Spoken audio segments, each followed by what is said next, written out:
அனைவருக்கும் வணக்கம். வாழ்க வையகம், வாழ்க வளமுடன். நான் டெய்லர் பிரியா பேசுறேங்க.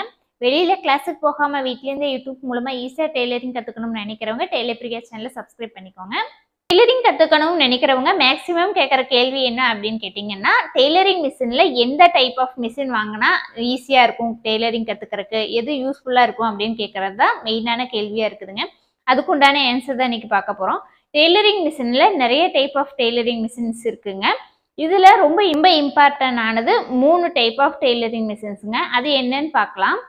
இதுல ஃபர்ஸ்டா இருக்கிறது பாத்தீங்கன்னா இண்டஸ்ட்ரியல் மிஷினுங்க, ரெண்டாவதா இருக்கிறது பெடல் மிஷின், மூணாவதா இருக்கிறது பவர் மிஷினுங்க. இதுல எல்லாரும் பேசிக்ல யூஸ் பண்றது பாத்தீங்கன்னா பெடல் மிஷின் தான் யூஸ் பண்ணுவாங்க. அது என்ன விலை வந்து கம்மியா இருக்கும். இப்ப எல்லாம் 7,000ல இருந்து உங்களுக்கு 10,000 ரேட்ல வந்து நீங்க பெடல் மிஷின் வாங்கிக்கலாம். இதுல நீங்க பவர் யூஸ் பண்ணி நீங்க தைக்கணும் அப்படின்னா நீங்க எக்ஸ்ட்ராவா மோட்டார் போடுற மாதிரி இருக்கும். அதுக்கு மோட்டர் போடுறீங்க அப்படின்னா மறுபடியும் எக்ஸ்ட்ராவா 1000 ரூபீஸ், 1500 இந்த மாதிரி மோட்டாருடைய குவாலிட்டி பொறுத்து நம்மளுக்கு ரேட்ஸ் வந்து சேஞ்ச் ஆகும்.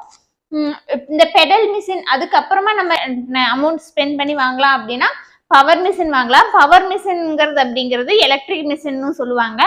இது வந்து ரொம்ப சின்ன சைஸாகவும் இருக்கும், கொஞ்சம் பெரிய சைஸாகவும் இருக்கும். இதுக்கு வந்து டேபிள் டாப் இல்லாம நம்ம எங்க வேணாலும் அந்த அதுக்கு வந்து இடத்த நம்ம சேஞ்ச் பண்ணி வைக்கிறதுக்கு வந்து ரொம்ப ஈஸியா இருக்கும்.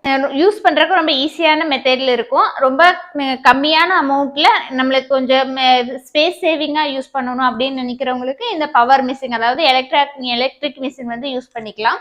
அதுக்கு அடுத்தபடியா இருக்கிறது இண்டஸ்ட்ரியல் மிஷின். இந்த இண்டஸ்ட்ரியல் மிஷின் அப்படிங்கிறது வாங்கிட்டீங்க அப்படின்னா அது ரொம்ப ரொம்ப பெஸ்டா இருக்குங்க. இது வந்து இண்டஸ்ட்ரியலுக்கு மட்டும்தான் நம்ம யூஸ் பண்ணணுங்கிறது இல்லை, நம்ம ஓன் யூசேஜுக்கும் இது வந்து ரொம்ப ரொம்ப பெஸ்டா இருக்கும். இந்த 3 மிஷின்ல என்னை கேட்டா நான் இண்டஸ்ட்ரியல் மிஷின் தான் ரெக்கமெண்ட் பண்ணுவேன். இந்த இண்டஸ்ட்ரியல் ஒவ்வொரு மிஷினை பத்தின அந்த பிக்சர்ஸும் நான் மேல வந்து உங்களுக்கு ஆட் பண்ணி விடுறேன். எது எப்படி இருக்கும் அப்படிங்கறத நீங்க பாத்துக்கோங்க.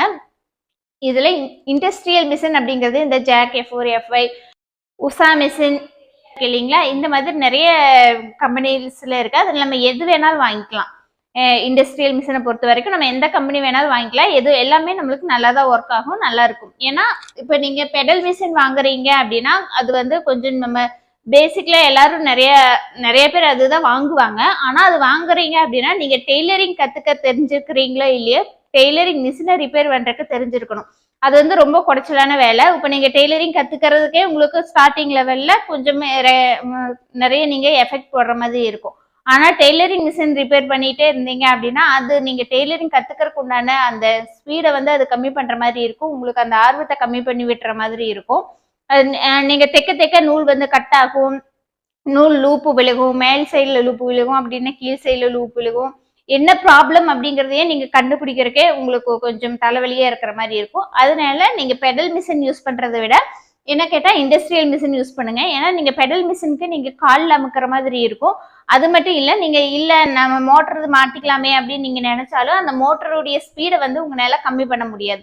ஆனா இண்டஸ்ட்ரியல் மிஷின் அப்படிங்கிறது அந்த அளவுக்கு இருக்காது. அதாவது பெடல் மிஷின் அளவுக்கு ரொம்ப சவுண்டும் வராது, சவுண்ட் ரொம்ப கம்மியா இருக்கும். அண்ட் உங்களுக்கு அதனுடைய ஸ்பீடை வந்து கம்மி பண்ணிக்க முடியும். நீங்க பேசிக் லெவல்ல இருக்கீங்க, இப்பதான் கத்துக்கிட்டு இருக்கீங்க அப்படின்னா நீங்க ரொம்ப கம்மியான ஸ்பீட்ல இருந்தே நீங்க தைக்க ஆரம்பிக்கலாம். நீங்க கொஞ்சம் ஸ்பீடு வந்து நீங்க தைச்சு கொஞ்சம் பழகிட்டீங்க அப்படின்னா கொஞ்சம் கொஞ்சமா நீங்க ஸ்பீடை வந்து அதிகப்படுத்திக்கலாம். அந்த அந்த ஒரு இதுவுமே உங்களுக்கு இண்டஸ்ட்ரியல் மிஷின்ல இருக்கு. அது மட்டும் இல்ல, இப்ப அதுல வந்து உங்களுக்கு நீங்க அந்த ஒரு மிஷின் புதுசா வாங்குறீங்க அப்படின்னா கண்டிப்பா ஒரு 15 வருஷத்துக்கு உங்களுக்கு அந்த மிஷின்ல எந்த ஒரு ப்ராப்ளமுமே வராது. அதுக்கப்புறமா ஏதாவது ப்ராப்ளம் வந்தாலும் அதுக்கப்புறமா நம்ம சரி பண்ணிட்டோம் அப்படின்னாலும் அதுக்கப்புறமா கொஞ்ச நாளைக்கு மறுபடியும் ப்ராப்ளம் வராது. ஏன்னா ரொம்ப நாளைக்கு நம்மளுக்கு ப்ராப்ளமே வராம நம்மளுக்கு யூஸ் பண்ணலாம் அப்படின்னா அதுக்கு இண்டஸ்ட்ரியல் மிஷின் வந்து ரொம்ப யூஸ்ஃபுல்லா இருக்குங்க. பெடல் மிஷின் நான் சொன்ன மாதிரி ஒரு 10,000 வருது அப்படின்னா இண்டஸ்ட்ரியல் மிஷின் வந்து ஒரு 20,000க்கு மேல நம்மளுக்கு தேவைப்படும். 20,000ல இருந்து 25,000 வரைக்கும் நம்மளுக்கு தேவைப்படும். நம்ம இந்த ரெண்டையும் பத்தி பார்த்துட்டோம். அதுக்கப்புறமா மூணாவது எலக்ட்ரிக் மிஷின் சொன்னேன் இல்லைங்களா. இந்த எலக்ட்ரிக் மிஷின்ல உங்களுக்கு 1,500 ரூபாயில இருந்து நீங்க 20,000, 25,000 இதுலயுமே நிறைய அமௌண்ட் போட்டு நீங்க வாங்குற மாதிரி இருக்கு.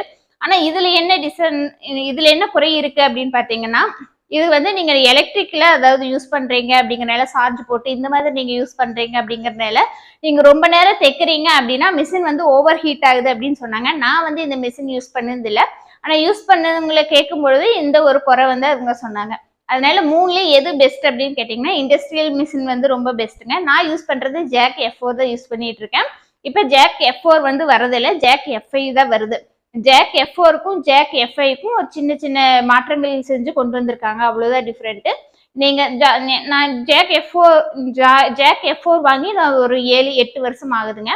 இது வரைக்கும் எந்த ஒரு கம்ப்ளைண்ட்டுமே அதுல வரல. நான் 2 மிஷின் வாங்கி யூஸ் பண்ணேன், எந்த ஒரு கம்ப்ளைண்ட்டுமே வரல. அதனால நீங்க நீங்க நீங்க வாங்குற மாதிரி இருந்தா நான் அது வந்து ரெக்கமெண்ட் பண்றேன். ஜாக் மிஷின் வந்து நான் ரெக்கமெண்ட் பண்றேன். நம்ம டெய்லரிங் ஆன்லைன் கிளாஸ் வந்து எடுத்துட்டு இருக்கிறாங்க. நிறைய பேர் இதுல சேர்ந்து பயன்பெற்றுட்டு இருக்கிறாங்க. சொந்தமா டெய்லரிங் கடை வச்சும் ரன் பண்ணிட்டு இருக்காங்க. அதெல்லாம் பார்க்கும்பொழுது ரொம்பவுமே ஹாப்பியா இருக்குதுங்க. நீங்களும் டெய்லரிங் கடை வைக்கணும், அதே மாதிரி டெய்லரிங் கடை வைக்கிற அளவுக்கு டெய்லரிங் சம்பந்தமான ஆல் டீடைல்ஸும் ரொம்ப கம்மியான ஃபீஸ்ல கத்துக்கணும்னு நினைக்கிறீங்க அப்படின்னா மேல தெரிகிற என்னுடைய வாட்ஸ்அப் நம்பருக்கு கான்டாக்ட் பண்ணுங்க. மோஸ்ட்லி கால் பண்ணாதீங்க, வாட்ஸ்அப் பண்ணீங்க அப்படின்னா நான் எனி டைம் உங்களுக்கு வந்து ஆன்சர் பண்ணிடுவேன். நான் ஆன்சர் பண்ணது போக உங்களுக்கு மறுபடியும் ஏதாவது டவுட் இருக்குது அப்படின்னா மட்டும் நீங்கள் கால் பண்ணி கேட்கலாம். ஓகேங்க, மீண்டும் இந்த மாதிரி ஒரு பயனுள்ள வீடியோவில் நான் நெக்ஸ்ட் உங்களை மீட் பண்ணுறேன். அது வரைக்கும் உங்களிடமிருந்து விடைபெறுவது உங்களின் தோழி டெய்லர் பிரியா. நன்றி, வணக்கம்.